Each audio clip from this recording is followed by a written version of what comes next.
It's a head kick heard around the world at UFC 278 Saturday night in Salt Lake City as Leon Edwards provides UFC fans with the ultimate Rocky moment in the main event. My name is Brian Campbell, one half of your morning combat duo, giving it to you live right now after midnight on the East Coast here.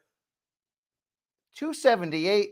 What the heck am I going to say? The cruelest sport indeed. Leon Edwards, who opened this fight in this main event by doing something no one had ever done before, taking down Kamaru Usman, having success on the ground, nearly getting in a choke to close the round. But what we saw in rounds 2, 3, 4, and what was said on the UFC broadcast, rather justifiably so, that not only did Leon Edwards seem like he was on his way to a sleepy decision loss, Dean Thomas saying as much on the broadcast that it looked like he was happy with it. He was just happy to get a moral win by losing. And he delivers one left kick to the head of the pound-for-pound king Kamaru Usman, one win away from attempting to equal Anderson Silva's vaunted UFC record winning streak of 16, closing in a couple defenses away on GSP for welterweight goatship. And overall, you know the narrative entering this week. Where's Usman in the all-time rankings? What else does he have to do to get there? This is why maybe Luke Thomas is right, my other half of Morning Combat. You never can be sure when it comes to predictions. As much as I got killed this week for predicting Usman by fourth-round submission, it suddenly looked like a finish that was very much in play with the way this fight was going.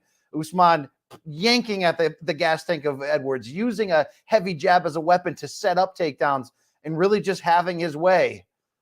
Yet this is why combat sports, when it's at its best, it's unscripted. It's unscripted as shit.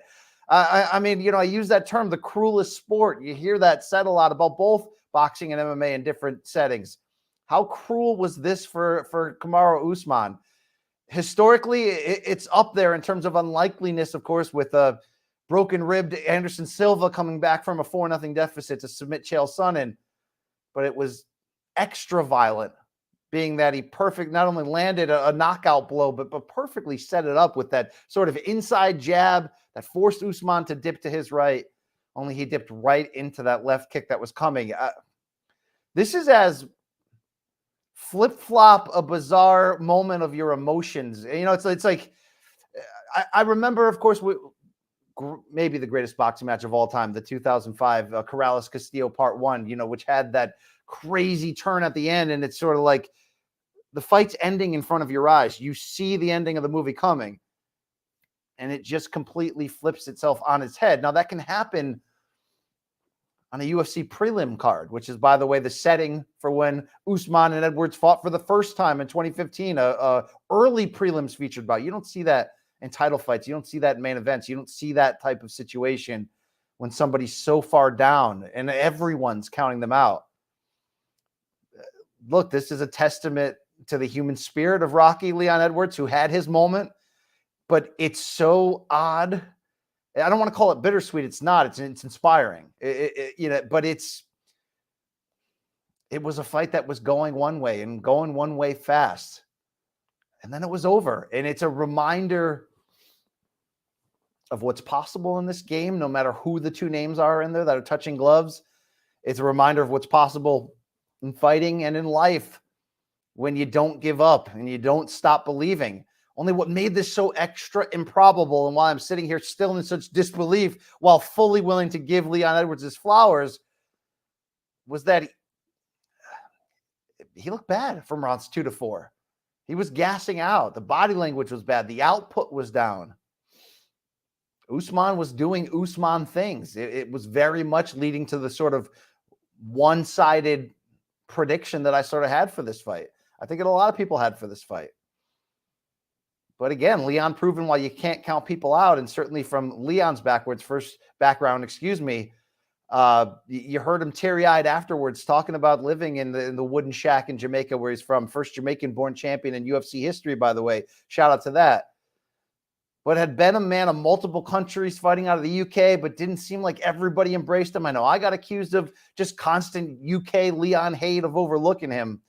Overlook him no more, but the fact that this fight and this result came for Leon immediately after almost a flip-flop ending against Nate Diaz, which was only used in a lot of cases to sort of criticize Leon, for him to do that and do it this way against the pound for pound king who had figured him out in this rematch and had overcome that surprising early adversity. This is why we watch the fights. This is why, none of us really do know anything, whether we're inside the game on a journalism standpoint, whether we're, inside the game having trained or being a part of it in some way, or whether we just love this ridiculous, wild, unpredictable sport. I'll never forget Brett Okamoto. We know him and love him from ESPN, but when him and I were teammates, you'd always get that text from him after Wild ending, "This sport," all exclamation points. This fucking sport. I mean, this fucking sport. What do you say? What do you say about that co-main event, which was wild as balls? But what do you say after such an improbable ending? You say buckle up and get ready for a likely trilogy bout, which of course I believe Usman would deserve, and it would be the next move matchmaking wise. But as weird of an ending, not just in the shocking nature of it, and it's not that Edwards didn't have any moments, because certainly that first round turned out to be a surprising turn of events, but this is as improbable as it gets. It feels great to see someone like Edwards get his moment, to be that emotional, look in that camera. I think John Anik said it best, print those t-shirts of "Look at me now, we now have a new catchphrase." You got to believe Jorge Masvidal wonders if business just picked up and another potential big opportunity for him could somewhat fall in his lap. But this fight was crazy. And once Usman sort of righted the wrongs from the second round, and once you started to see that true difference in gas tank, with Usman really just being a freak, a next level sort of nothing can tire him out, he committed to the wrestling more than a lot of people thought. And I'm happy to say I did feel like that first fight wasn't necessarily something you had to throw out in trying to relate to what this main event might look like 7 years later. That foundational advantage was still there if Kamaru can consistently take Leon down and then use that takedown as a threat to open up his offense. It's exactly what happened. And it wasn't just Kamaru wearing him out on the ground. It was, a strong jab. It was mixing in power shots. It was a firm command Kamaru Usman performance until it wasn't. And it's wild. But that is this game. Let's add Leon Edwards' name to the history books. Let's retell his, backstory and inspirational run to get to this point. But this was a fight where the fans were booing the long clinches in the corner. You saw a lot of online chatter about how many times is referee Herb Dean going to let both of these guys sort of illegally grab the fence or grab each other's gloves. And there you go. And that's why we watch this. And Leon deserves every opportunity to make that money and come back, just as much as I believe Usman does for the run he was on. 15 consecutive wins, unbeaten in the octagon, 5 straight welterweight title defenses to try to win back that belt in this opportunity. So apologies if anyone believes in the year 2022 they can somehow click on an instant reaction video and be mad when they stumble into spoilers. But can we wake up and realize how the world actually works? I mean, you either watch the fights live or you avoid social media. So let's not get worried about that. But I will say, Usman doesn't feel like as much as this is a Cinderella story and an upset. I'm sorry, Edwards, Edwards doesn't feel like he's not of this ilk. And that's why I always wanted to keep that line and saying that I think this could be a one-sided rematch. I did, because that's how good Usman is. But Edwards is pretty damn good. And in a lot of ways, he showed that by being able to keep that poise that I thought he was losing visibly along with his gas tank, but still keeping that poise and still trying to set up opportunities and then landing that. It would be hard to guess that he was confident in that 5th round, that it was, you heard it wasn't George Foreman, Michael Moore, right? It wasn't, I'm losing this fight every second of it until I'm not, but I've been setting him up that whole time for that one shot. But maybe it was to some degree for Leon and Edward. For Usman, it's heartbreaking, but that's the game. And whether it's a cut, a bad scorecard, a spinning high kick out of nowhere, I mean, there are so many ways in this game to lose. And we just saw as dramatic as it happens on the highest level, putting a halt to some, historical pushes that it appeared Usman was on. Let's get into that co-main event. A wild middleweight tilt on paper, meaning Paulo Costa and Luke Rockhold both badly needed the win, but seem to be in very different portions of their career. And I think the biggest upset, if any, in this wild fight was how much Luke Rockhold kind of turned his career and the ending of it into sort of this babyface, as I tweeted out, tin cup Kevin Costner moment, like in that movie where no, he didn't, hit the ball over the water and get it on the green and end up winning that tournament.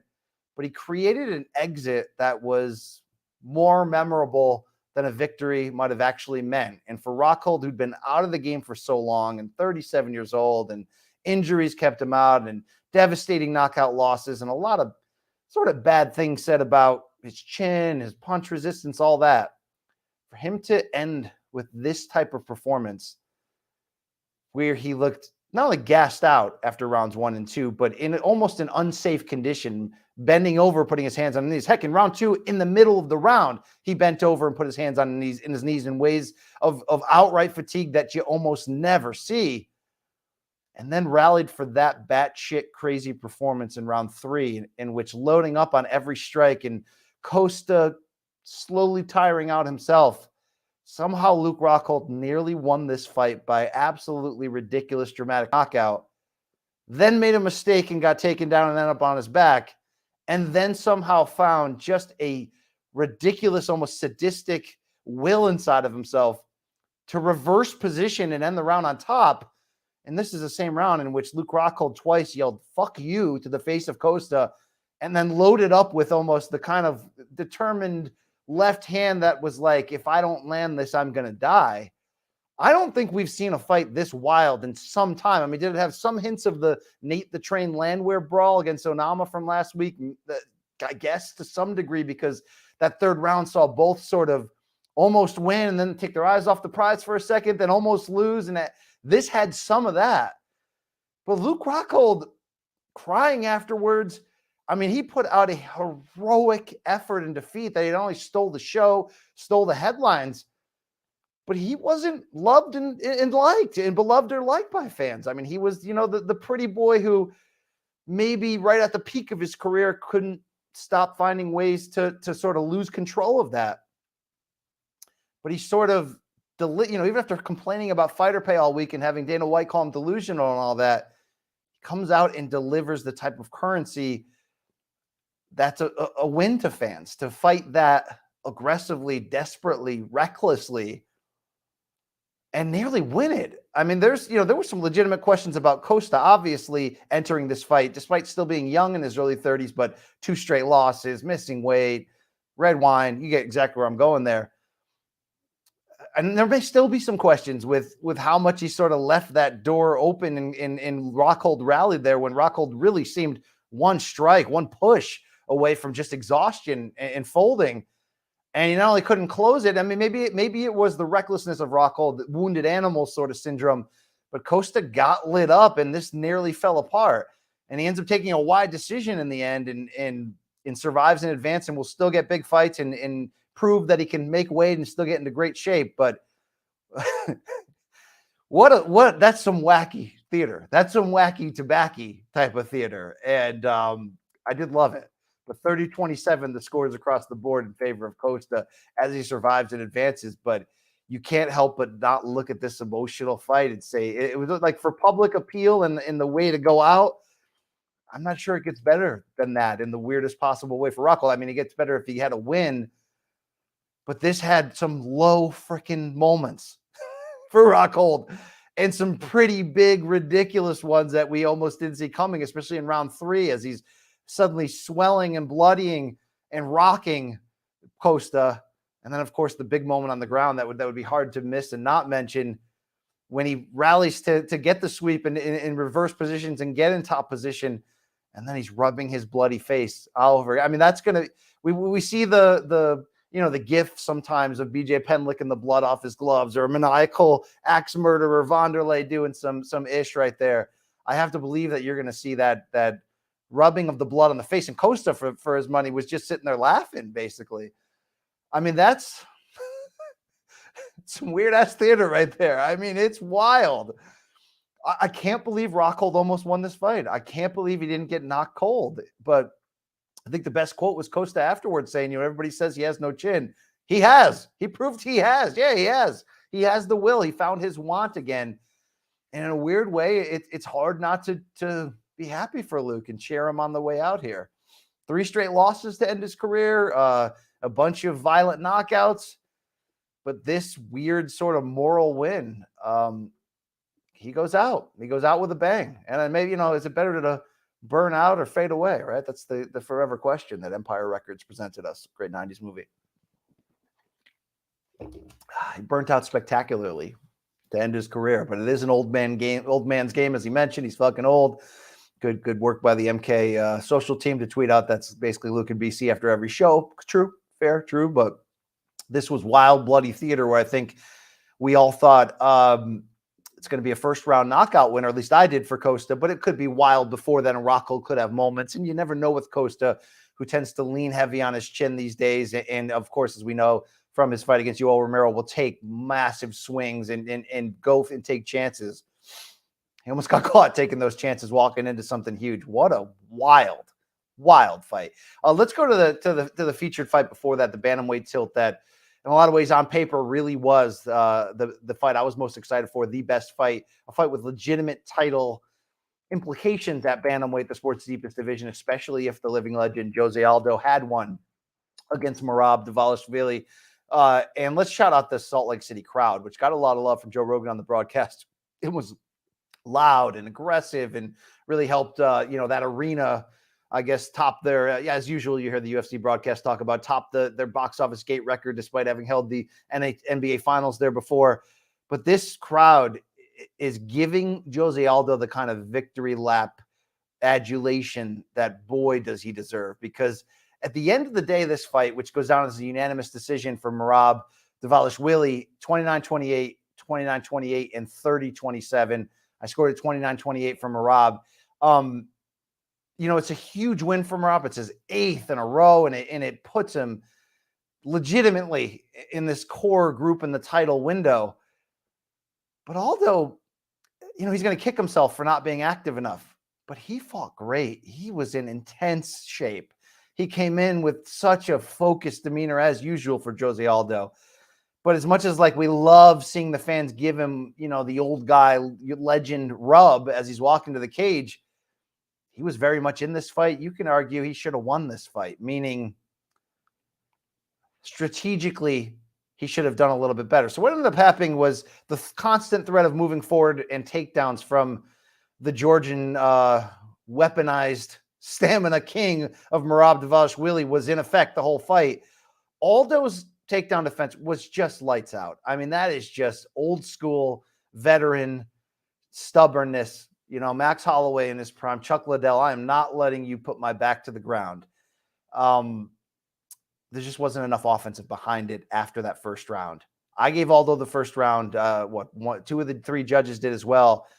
It was more active with the kicks. It wasn't a throwback Jose Aldo, performance in terms of letting his feet go, but he was checking kicks. He was landing hard kicks. He was throwing the left hooks to the body. He was at times even counter chasing Merab to try to put the pressure back on him.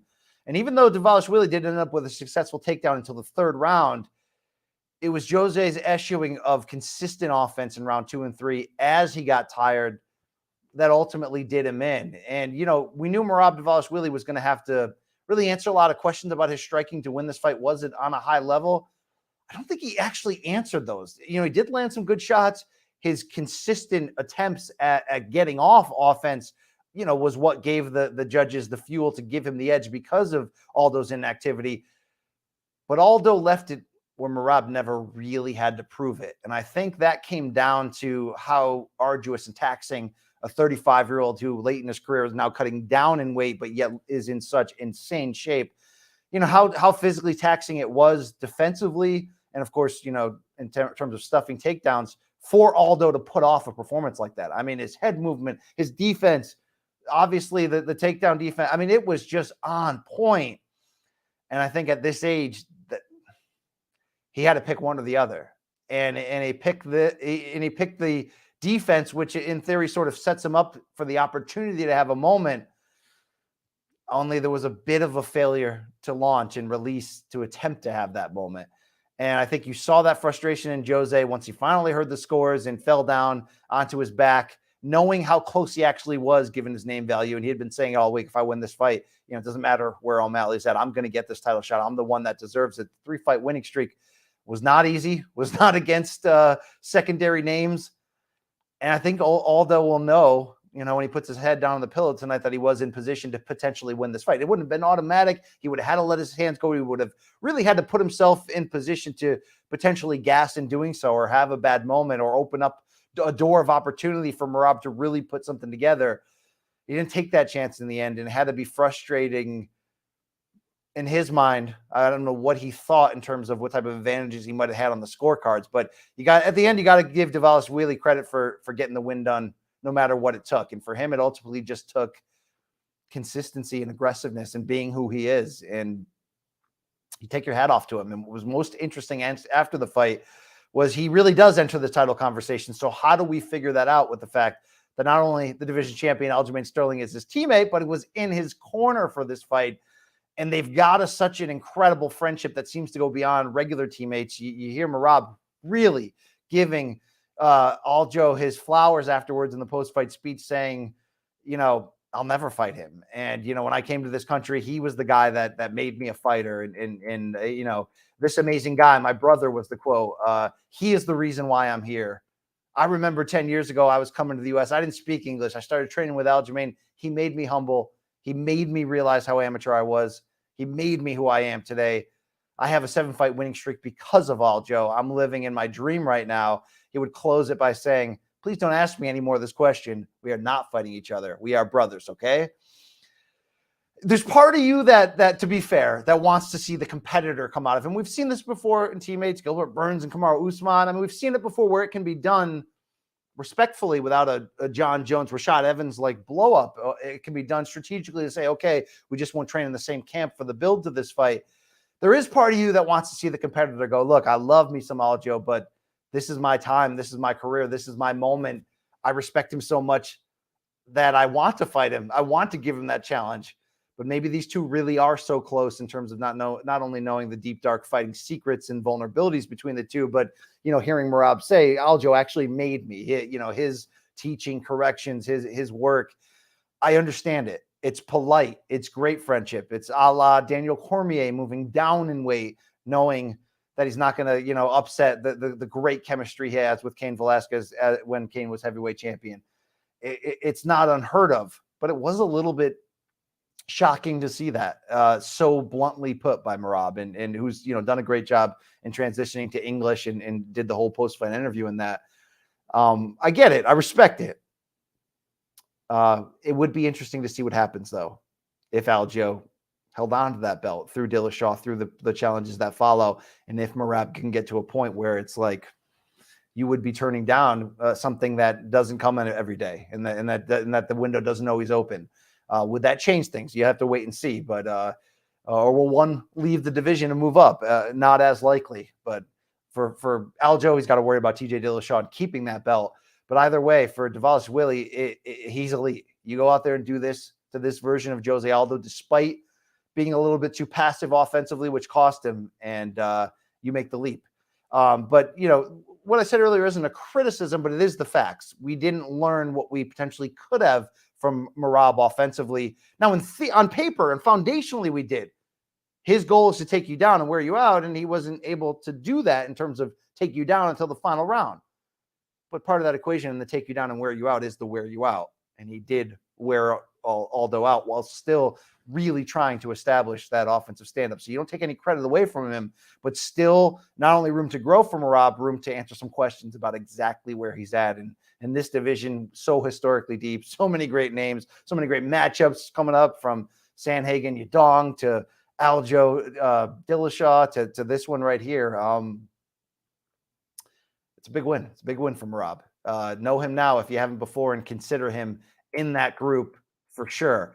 The other fight of note, which was bumped down to the prelim featured bout from the main card a couple days before, of course, was that heavyweight tilt, and the rising Alexander Romanov, who had almost a 10-8 style Suplex City mauling first round against Marcin Tybura, where it looked to explain what I thought coming into here, which is, yeah, Tybura is a tough out, but Romanov's coming on, and this is what he does. And he did what he does in that first round.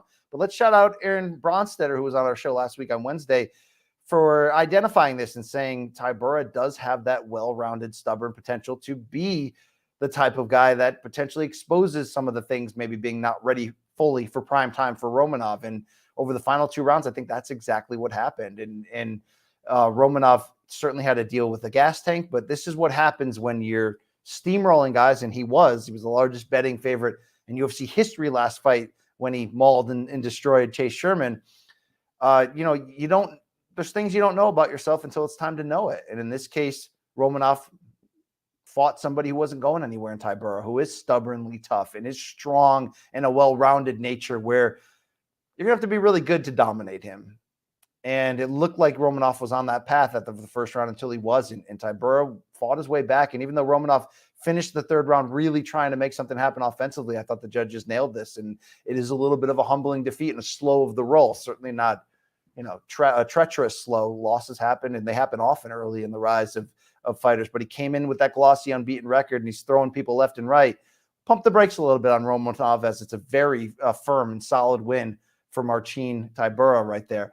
What a crazy, wacky day of combat sports. If you haven't seen it already on youtube.com/morning combat, I already hit you with a little post-stated instant reaction of all things boxing. Alexander Usyk, Anthony Joshua part 2, which was earlier today. Hope you checked that out. Keith Thurman and I went 2 hours on the Showtime prelims from South Florida to set the stage. Had a good time calling the fights, hearing where Keith is at. I haven't even caught up on PFL, on BKFC. Mike, by the way, I told you folks, okay? I didn't go as far as picking it, but I told you folks that this sport's different and that Mike Perry's going to have a chance to make this a gnarly night for MVP. And I hear that's what happened. I can't wait to check that out. This is as wild a day as I can remember in terms of the schedule, the vastness of it, and just things happening left and right and trying to keep up. I hope you enjoyed attempting that as well. Multiple streams, multiple TVs, however you had it set up there. Just wanted to give you a quick little reaction here as we set the stage for the big show Monday. Luke Thomas is in the process of returning from vacation. He'll be back live for the first time for Wednesday's show of next week. But don't fret, Hall of Famer Rashad Evans coming in on Monday. We're going to go at length about the fallout, what's next after all the fights from this weekend. We'll hit you up a little bit more on the full UFC card. But thank you for joining me. I am Brian Campbell, one half of this morning combat experience. What a day. What a time to be alive. This is why we lift them weights in the off season to put it all together on nights like this. Thanks for watching. Hope you enjoyed it. This is why we watch these fights, because what Leon Edwards did tonight, man. I mean, party at the Edwards house, party all week. This is what it's all about. He stepped up for his moment. It wasn't going his way until it did, and he created a moment, and it is the ultimate Rocky moment. So it's hard to poo-poo that and not take the inspirational feel-good moments from that. So I'll take that with me. Early plane to catch, so BC's going to call it a night. Special shout-out to my man Mikey Morms on the ones and twos behind the scenes for CBS Sports. I am Brian Campbell. We'll be back with a strong bang Monday morning to give you your full cup of the best damn combat sports show. Period. We out.